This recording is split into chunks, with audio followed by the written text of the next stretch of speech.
Supreme Darkness. This is actually going to be insane. Make sure you guys smash the link, grab out of that subscribe button so you guys don't miss out on more Oz content. The third core booster pack for the fiscal year 2024 is Supreme Darkness, on sale October 24th for the OCG. This pack includes new cards that supercharge existing themes. I almost feel like they have that on copy and paste, as well as cards for brand new themes. The first one of this pack comes with the +1 pack as a special box bonus, and in honor of the 25th anniversary of this card game, it includes Quarter Centuries. More QCRs. Okay. Supreme Darkness goes on sale October 26, 2024. And of course, all the semantics out here for what you want to see for this set. So what in the world are we expecting out of Supreme Darkness? Now, so this is our next core set. Are we really going to pack more Yubel support in here? Is that, Mom, are we getting more Yubel support? No? We're done? There could, okay, I'm just going to throw this out here. All right, there could be some more Yubel support in here. I don't realistically think Konami's going to approach this with the thought of wanting to put more Yubel support in here, but I wouldn't put, anything against them for splashing. They can put 1 to 2 cards in a set at any point in time. But the thing you got to look at out here is Konami needs to focus on getting headliners into the set. Now, there are a couple of pretty major things out here that I think check the marks for this, and it's actually going to be Evil Hero. Now, Evil Hero, the whole Supreme King Judai arc. This is actually kind of a sick idea out here. And actually, this does bring up the idea of maybe we could toss in some of the other Supreme Darkness-y things that we had from that era as well. Hellkaiser Rio out here, Zane Truesdale, the Cyber Dragon stuff. We'll talk more about that here in a second. But with the whole Evil Hero thing. Evil Hero, it's had its little splashes here and there. Still, shout out to Vision Heroes. Shout out to you guys out there. We're missing the entire Power Ranger squad. But for whatever reason, maybe someday we will get the chance to see these come back into the light out here. I don't know. We'll just have to wait and see what's really going to come out of this. So, yeah.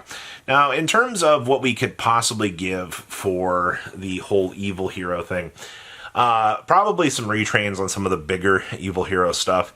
Better fusion card to kind of speed up things.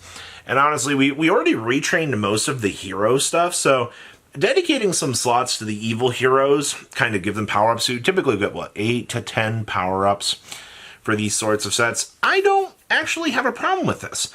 I think Evil Hero would have enough power to sell a set. And I think there's definitely enough interest there from the community to kind of grab this idea, kind of shake it around a little bit and go, hey, let's see what we can come up with here. Let's see what we can cook up with the idea behind this. And I think that's a good starting point, honestly. I want to see what we can throw at the wall here and what we can come up with for just the idea of this set. Now, with that being said, is Evil Hero not a realistic thing? I guess that comes down to, could this be Cyber Dragon support as well? A reason why I say Cyber Dragon support is you got to remember, Cyber Dragons do have that. Hellkaiser Rio had that whole little darkness arc kind of going about him. And it would be really insane just to kind of skip on over Evil Hero support and actually dedicate something to that. And I don't know, maybe it's just me looking at Cyber Dragons.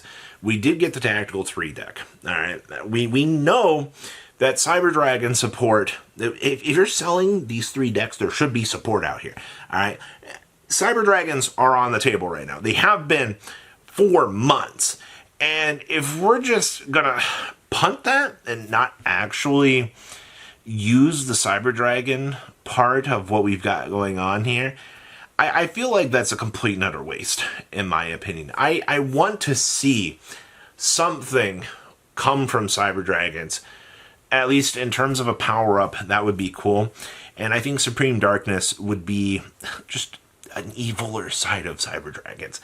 Would be so cool to see. Now, the obvious elephant in the room is the darkness at the end of GX. Now, I know a lot of people never have seen Season 4, so this is like 15 years later for your spoilers.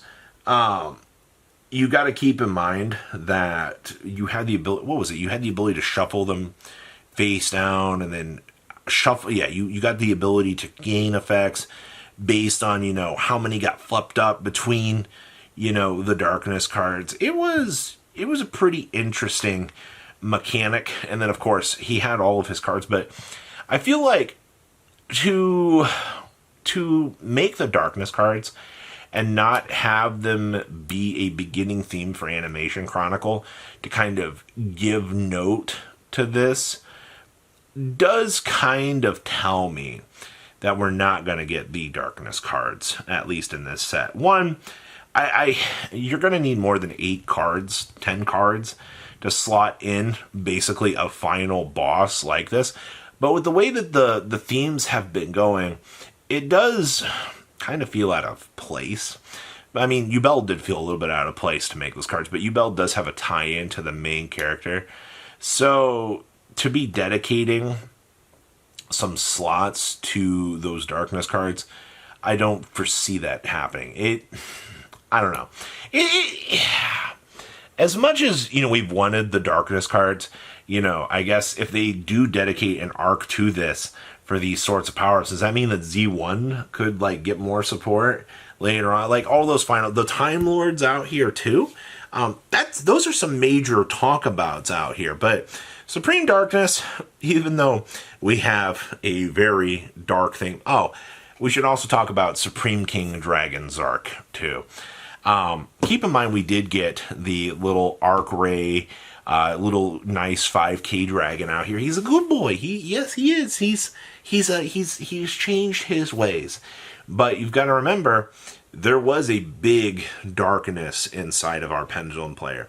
And all of those evil dragons out here that he was manifesting, I don't know if anybody remembers the scene of, what was it, the Supreme King Odd Eyes card actually went like ham in the anime and had one of the coolest scenes shown for it. Also, I guess we could, it's not the Frightfur Duelist, but it's the Starving Venom Duelist also had a really dark arc as well. I guess this could technically be Supreme or Starving Venom support, but that just, you've got to look at, like, Konami wants to market towards main characters. They want to cash in on that nostalgia by going, hey, here is your power-up to your already existing theme. Let's go ahead and cash in on this. And the only 2 main things that check my boxes for this right now are Evil Hero and Cyber Dragons. Now, I guess also as a tie-in for the way that this set is structured, we could finally be getting Evil Swarm support. That's right, I said it. Evil Swarm, woo! Woo! I'm so excited. I want some Evil Swarm support. I don't care if it's just 2 cards. Just give me some. You just gave me some very cool vanilla support, which means that Heliotrope can actually be a good card again. I'm sitting here, I'm rocking back and forth. I'm like, yes, I want some Evil Swarm support. Please, put it in here. Alright, I'm not going to lie. Evil Swarm was by far the definition of absolute darkness. And I think that we could definitely use that here. Supreme Darkness is going to be a very, very interesting set. Especially for the potential of what we're working with here. You know, having these characters have evil sides to them, showing that, you know, these characters, they can be realistic at times, which personally makes them relatable. And that's a scary thought, actually.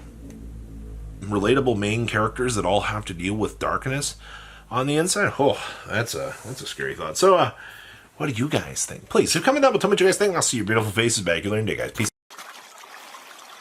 Patrons! Thank you! Ah!